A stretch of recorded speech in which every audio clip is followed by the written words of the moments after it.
Hello everyone, welcome back to my channel. আমি মালা বলছি। আমার আরও একটি নতুন ব্লগে আপনাদের অনেক অনেক স্বাগত।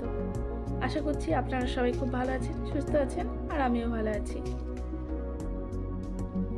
এই যে দেখো আমার ছাদ বাগানে অ্যাডেনিয়ামটা, সেই যে 10 দিন আগে ফুটেছিল আমি দেখিয়েছিলাম, তো সেই ফুলটা এখনই সেম রয়ে গেছে। প্রায় 10 দিন হয়ে গেল ফুলটা এরকমভাবেই ফুটে আছে, কোনো চেঞ্জ হয়নি এতটুকু। আর দেখা যাক আরও কতদিন এরকম থাকে, অবশ্যই দেখাবো তোমাদেরকে। তো এই যে এটা হচ্ছে কি তোমার জেব্রা প্ল্যান্টের একটা ভ্যারাইটি। তো আমি এটা এক জায়গা থেকে নিয়ে এসেছিলাম তুলে। আর এই প্ল্যান্টটা না আমি কি করেছি, দুদিকে দুটো বসিয়েছি টবের, আর মাঝখানে জেট প্ল্যান্ট দিয়েছি। ভাবলাম জেট প্ল্যান্টটা উপরের দিকে উঠে যাবে, একটু মাথাটা গোল টাইপে করে দেবো কাটিং করে, আর দুদিকে দুটো জেব্রা প্ল্যান্ট থাকবে। আর এই যে দেখো ওর একটা চারা গাছ বেরিয়েছে সাইড থেকে। তো এটাকে কাটিং করতে হবে, দেখা যাক কী লুক দেওয়া যায় এটা। তো আমি এখন চলে এসেছি রান্নাঘরে, আর আজকের বানাবো মাটন বিরিয়ানি।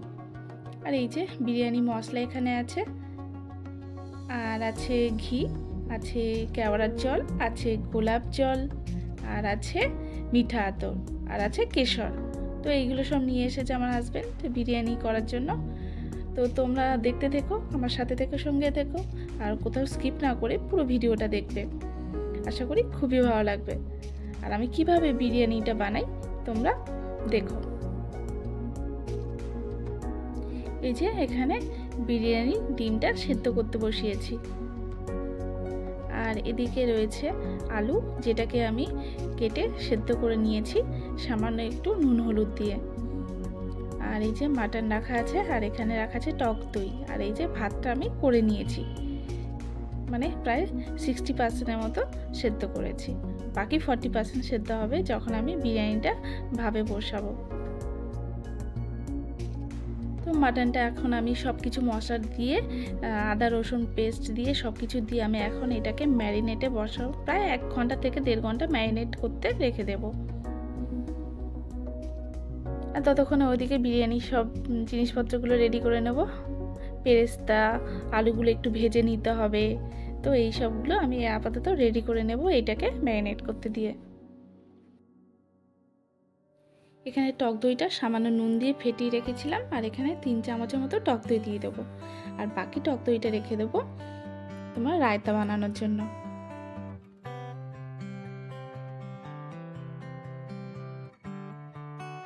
তো মাটনটা খুব ভালো করে মাখিয়ে আমি এটাকে রেখে দেবো প্রায় 1 থেকে 1.5 ঘন্টার মতো। আর এই যে আলুগুলো আমি সব ভেজে নেব এইভাবে। তো এখানেই সেদ্ধ হয়ে গেল প্রায় 90%, আর বাকি 10% সেদ্ধ হবে যখন বিরিয়ানিটা আমি ভাবায় বসাবো। আর এই যে দুধের মধ্যে কেশর দিয়েছি, এটা একটু সেন্টও হবে, আর হচ্ছে কি একটু সামান্য ইয়েলো কালারও হবে। তো ফুড কালার আমি দেবো না, এর মধ্যে সামান্য হলুদ দেবো, দিলে একটু কালারটা এসে যাবে। আর এই যে এখানে পেঁয়াজ বেরেস্তা ভাজা হয়ে গেছে। আর এই যে আলুগুলো সব ভেজে তুলে নিয়েছি এইভাবে।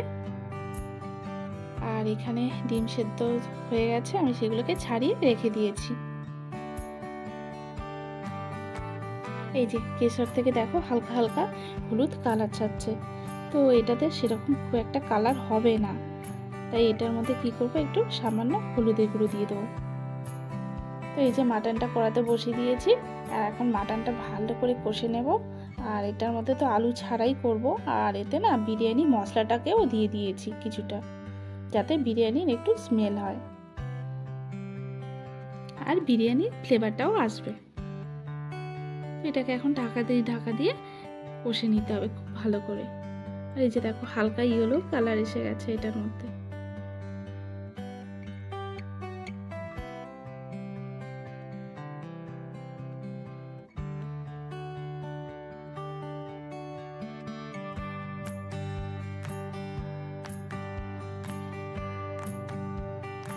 মাংসটা প্রায় অনেকটা রান্না হয়ে এসেছে, একটু কষলেই হয়ে যাবে, জাস্ট তেলটা ছাড়বে, তারপর আমি এটাকে কুকারে দিয়ে দেবো।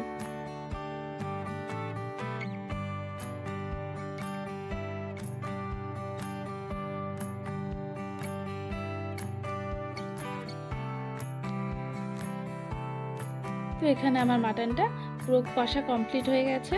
আর দেখতেই পাচ্ছ তেল ছেড়ে দিয়েছে মাটন থেকে। তো আমি এটাকে এখন কুকারের মধ্যে দিয়ে দেবো, যাতে এটা খুব ভালোভাবে সেদ্ধ হয়ে যায়।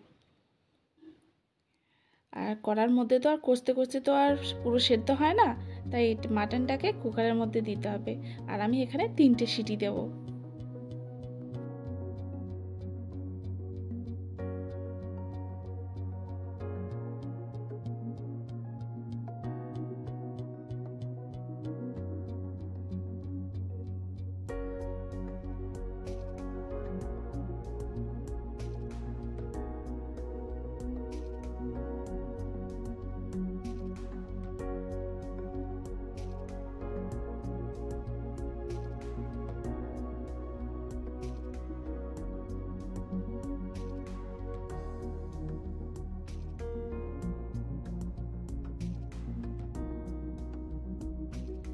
সামান্য একটু জল গরম করে নিয়ে এর মধ্যে দিয়ে দেব, যাতে হালকা একটু গ্রেভি হয়।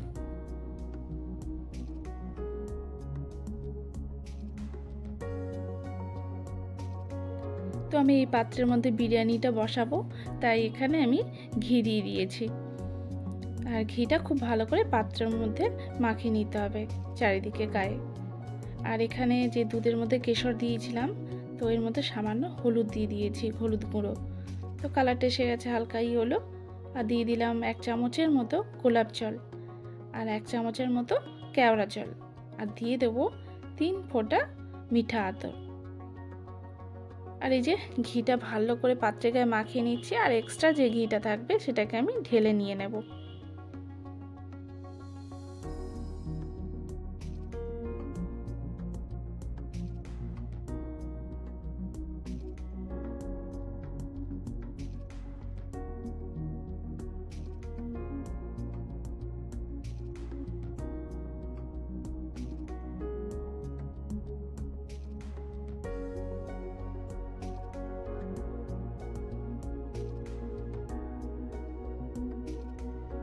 তো চলো আমি এখন বিরিয়ানির লেয়ারটা বানিয়ে নিই। তো আমি এখন দিয়ে দেবো প্রথমে ভাত কিছুটা, তারপরে দিয়ে দেবো আলুগুলো সাজিয়ে দেবো, আর এর মাঝখানে দিয়ে দেবো ডিম, আর তারপরে দিয়ে দিলাম একটু পেঁয়াজ বেরেস্তা,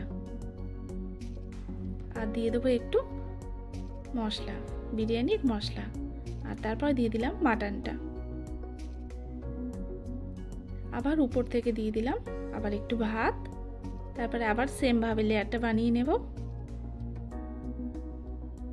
আর তার মাঝে মাঝে আমি দিয়ে দিচ্ছি ওই কেশর জল, আর সামান্য করে আমি গ্রেভি দিয়ে দিচ্ছি, যাতে ভাতটা একটু মানে পুরোটা ড্রাই না হয়ে যায়, একটু মানে ভিজে ভিজে থাকে আর কি, খেতে সুবিধা হবে। আর এই যে কেশর জলটা দিয়ে দিলাম উপর থেকে, আর আমি এটাকে ঢাকা দিয়ে দিলাম। এবারে আটা মেখে রেখেছি সেটাকে দিয়ে মুখটা আটকে দেব।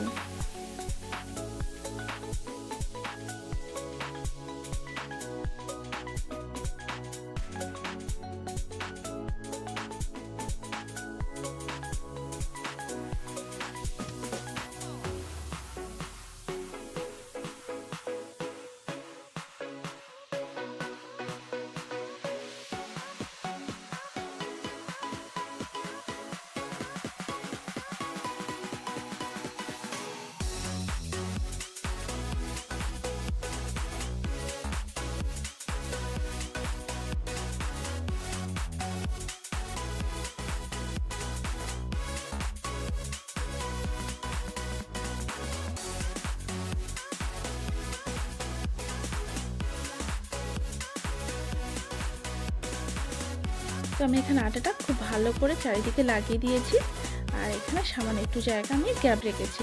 আর এটা যেহেতু আমি গ্যাসে করব, সেহেতু ডাইরেক্ট তো বসাবো না, এটা আমি একটা তাওয়ার উপরে বসাবো। আর তাওয়াটা হিট হলে তাওয়ার উপরে এটাকে বসিয়ে দেবো লাইট হিটে। আর এটা প্রায় 40 থেকে 45 মিনিটের মতো হিটে রাখতে হবে, আর খুব ভালোভাবে তারপরে কুক হয়ে যাবে জিনিসটা, মানে বিরিয়ানিটা।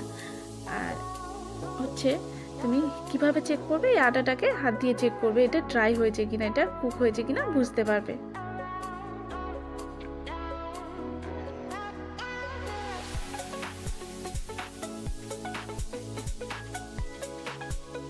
তো আমার এখানে বিরিয়ানিটা রেডি হয়ে গেছে। তো আমি আটাগুলোকে ছড়িয়ে দিয়েছি। এই যে দেখো কি সুন্দর একটা স্মেল বেরোচ্ছে, কি বলবো। আর যেহেতু বাড়িতে বানিয়েছি, খুব রিচ করিনি, লাইট করেছি, মানে হালকা স্মেল বেরোচ্ছে আর কি। তো এখানে খেতে দিচ্ছি আমার হাজব্যান্ডকে, ছেলেকে। একদম গরম গরম বিরিয়ানি সার্ভ করছি।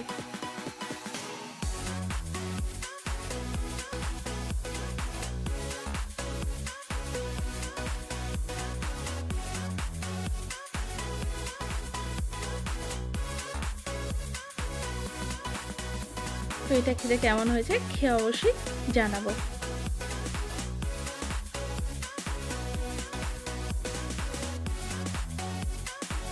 আর এটার সাথে অল্প একটু মাটন কারি রেখে দিয়েছি, কারণ একদম ড্রাই তো আমার ছেলে খেতে পারবে না, তাই ও কারি দিয়ে খেয়ে নেবে। আর তার সাথে আছে রায়তা। আমি রায়তাটা বানিয়ে নিয়েছি, সামান্য একটু পেঁয়াজ কুচে আর একটু শসা কুচে দিয়েছি, আর একটু জিরে ধনে গুঁড়ো দিয়ে আর লবণ দিয়ে রায়তাটাকে বানিয়ে নিয়েছি।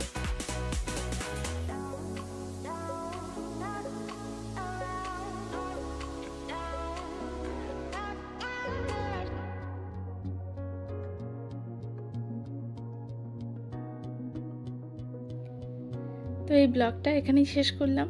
আর এই ব্লগটার মধ্যে যদি কিছু ভালো লেগে থাকে তাহলে একটা লাইক করো, কমেন্টস করো, আর আমার চ্যানেলটাকে সাবস্ক্রাইব করে আমাকে সাপোর্ট করো।